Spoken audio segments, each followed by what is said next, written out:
Realmente antes yo, por ejemplo, en lo personal trabajaba con un tatacuá. Tenía que ir a hacer leña y muy difícil era el trabajo. Y ahora con Capital Semilla pude comprar un hornito y estoy muy agradecida. Se jubiló.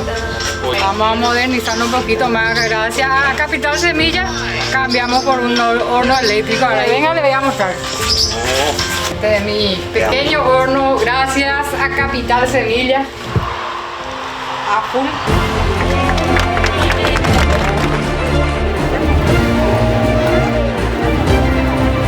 Capital Semilla impactó muchísimo en nosotros porque fue un incentivo muy grande para poder seguir capacitando más y para seguir emprendiendo. Hubo un cambio de vida extraordinario en todas las mujeres. Le agradecemos de corazón a la República de China, Taiwán, por todos los beneficios recibidos.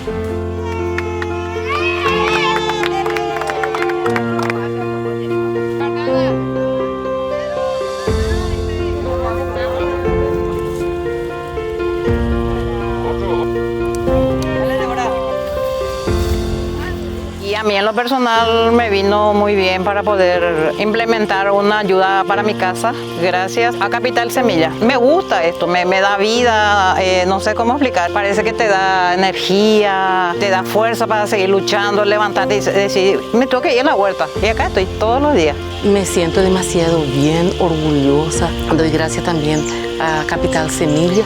Aprendí muchas cosas con Ñapuaque. Grande es mi jardinería ahora, gracias a este Capital Semilla que nos vino. Estoy acompañada con mi hermana María Ramona Benítez Aranda. Ella es con discapacidad sorda-muda, pero juntas estamos emprendiendo también y agradecemos a Ñapuaque por la ayuda que nos brindó. Ella jamás recibió una ayuda y ahora ella ya aprendió y está haciendo y estamos emprendiendo muy bien. Ñapuaque es un proyecto sostenido en el tiempo. Saludos desde Paraguay para los taiwaneses que nos ayudó para que nosotras podamos crecer. Muchísimas gracias y muchas bendiciones. Gracias, señora Silvana, por llamar.